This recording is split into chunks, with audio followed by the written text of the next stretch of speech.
네, 스포츠 뉴스 주말 스포츠 뉴스 정리하겠습니다. 스포츠큐의 박상현 차장, 안녕하세요. 네, 안녕하십니까. 네네. 한국 축구가 브라질 이긴 게 이번이 처음입니까? 공식 대회에서. 피파 주간대회에선 처음이고요. 네. 예, 예전에 그 친선 경기로서는 한번 이긴 적이 있었죠. 예, 뭐 그런 거는 걔들이 져줬다고 볼 수도 있는데. 예. 피파 주최 A 매치면은 그래도 그 친구들도 상당히 열심히 했을 텐데 어떻게 해서 우리가 브라질을 꺾게 됐죠? 예, 일단 수비가 상당히 좋았고요. 예, 수비가 흔히 말하는 이제 늪축구 뭐 이런 식으로 표현을 많이 하는데 브라질 같은 경우는 어제 같은 경우에 유효 슈팅, 그러니까 그 골문 안쪽으로 향하는 슈팅이 단 한 개밖에 없었습니다. 아하. 그 정도로 브라질의 그런 공격력을 상당히 잘 묶었고요.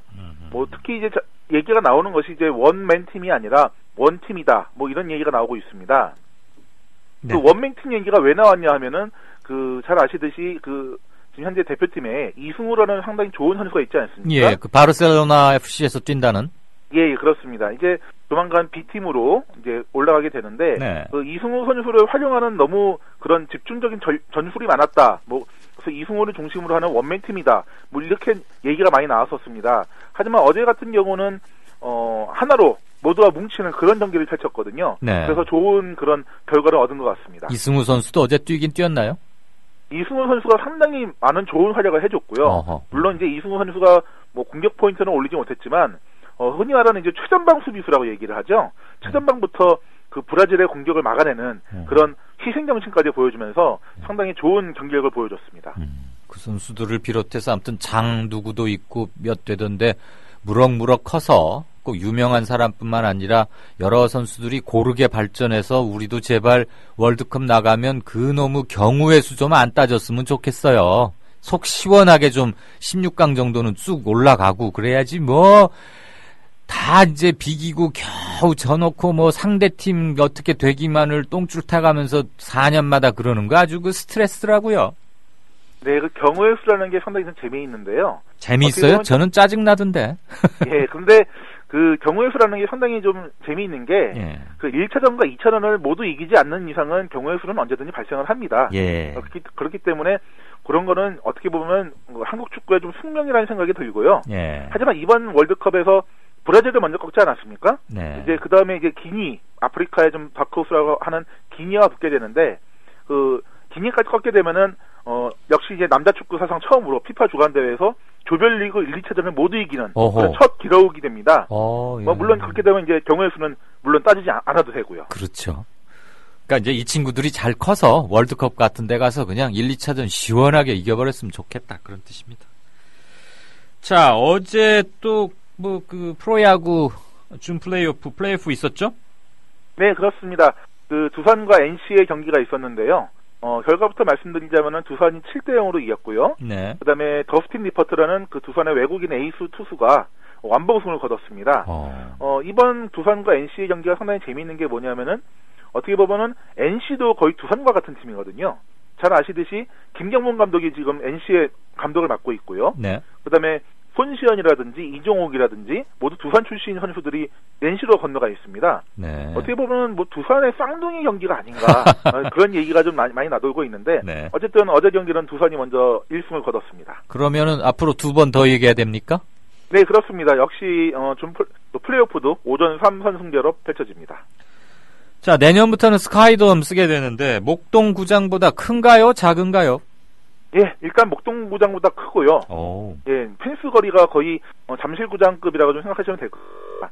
그 다음에 이제 아무래도 실내이다 보니까 바람의 영향을 전혀 받지 않죠. 네. 물론 이제 외야에서 내야로 불어오는 바람이 없고, 또 반대로 내야에서 외야로 부는 바람이 없기 때문에 어떻게 보면은 바람을 타고 날아가는 그런 경우도 좀 없게 되겠죠. 그만큼 네. 비거리가 좀 짧아질 수 있는 그런 스카이돔이 되겠습니다. 그러니까 뒷바람에 힘입어서 운 좋게 홈런 되는 경우는 없을 것이다, 이 얘기죠. 네, 그렇습니다. 그러면 스카이돔 그 높이가 얼마나 되는지 모르겠는데 위로 높이 쳐가지고 첨장에 맞으면 그 볼은 어떻게 처리해요? 예, 그런 경우에는 이제 로컬 룰이 좀 적용이 되는데요. 네. 이제 도쿄돔 같은 경우는 맞게 되면은 홈런으로 인정을 하고요. 와. 그다음에 지금 현재로서는 스카이돔은 워낙 높기 때문에 지금 로컬 룰을 안 만들었는데 아무래도 맞게 되면은 그것도 역시 홈런으로 인정을 해야 될 것 같습니다. 아니, 외야 쪽 지붕을 맞추지 않고 한 투수쯤 위에 만약에 경우의 수로 어떻게 쳤는데 잘못 쳐가지고 또는 너무 힘이 좋아서 내야 천장을 맞췄다. 그것도 홈런으로 인정을 한대요? 아닙니다. 그것까지는 아니고요. 네. 일단 어느 정도의 그런 위치에 가서 맞은 경우에 그런 경우에 홈런으로 인정하게 될 것 같습니다. 아직까지는 로컬 룰이 만들어지지 않았기 때문에 좀 더 지켜봐야 될 것 같습니다. 네. 경기 시작하기 전에는 이제 로컬 룰은 만들어지겠죠? 예, 물론 그렇습니다. 박병호 선수 넥센의 메이저리그 진출 예상됐다시피 선언했는데 미국 가서는 그렇게 홈런 잘 치기는 아무래도 어렵겠죠, 물론.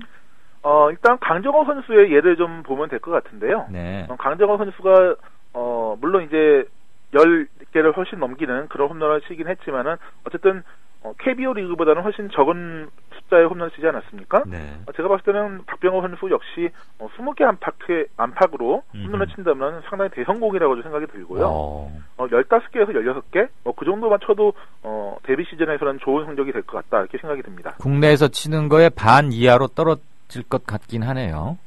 예, 일단 첫 번째 문제가 뭐냐면은 메이저리그라는 거는 휴식이 거의 없거든요.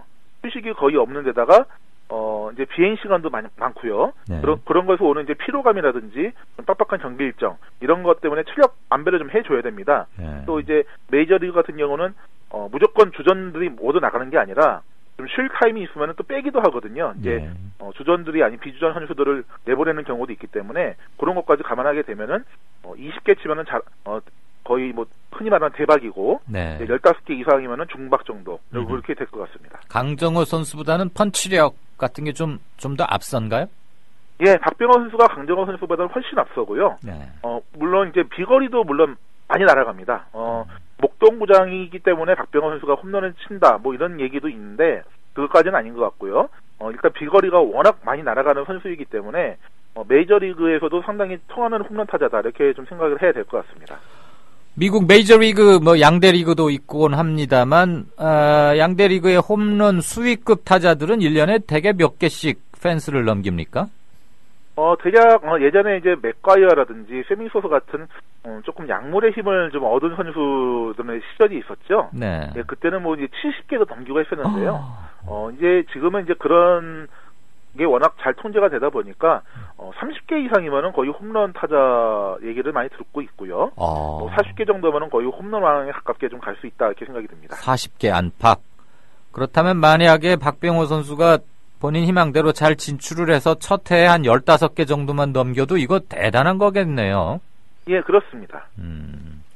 근데 홈런만 치지 않고 단타나 2루타 이런 것도 좀 쳐야 감독 눈에 들지 어쩌다 홈런 하나 치고 나머지 팀 기여도가 없으면은 출장 횟수 자체가 줄어들 거 아니겠어요? 예, 물론 그렇습니다. 메이저리그 타자들 가운데 타율이 2할 오픈 이면서도 홈런은 많이 치는 그런 타자도 있긴 있거든요. 네. 예, 그런 경우 같은 경우는 이제 워낙 펀치력이 좋고 또 해줄 때 해주는 그런 선수인 경우이고요. 네. 웬만하면은 주자가 나갔을 때 아니면은 어쨌든 나갈 수 있는 출루를 할 수 있는 그런 타자들을 많이 선호를 합니다. 네. 이 친구 걸음은 빠릅니까? 박병호 선수는 그렇게 빠르지는 않습니다. 그러면 잘못하면은 강정호 선수는 펀치력은 박병호보다 조금 떨어지는지는 몰라도 꼭 필요할 때 한 방씩 터트려주고 파이팅도 좋고 잘 달리고 그래서 잘 이렇게 데뷔 첫 해 잘 나가지 않았나. 지금 다쳐서 부상이 너무 안타깝긴 하지만 아무튼 잘들 했으면 좋겠습니다. 자, 이건 또 무슨 얘기입니까? 여자 대학 농구를 살려라. 지금 허덕거리고 있나요? 여자 대학 농구? 여자 대학 농구를 살린다기보다는 어쨌든 많이 죽어 있죠. 워낙 그 여자 대학 농구 자체가 그 기반이 없다고 하는 게 좀 맞는 표현일 것 같습니다. 네. 일단 남자와 좀 비교를 한다면은 남자는 무조건 대학을 간 다음에 프로에 진출하지 않습니까? 네네. 근데 이게 여자 농구 같은 경우는 그런 경우가 아닙니다.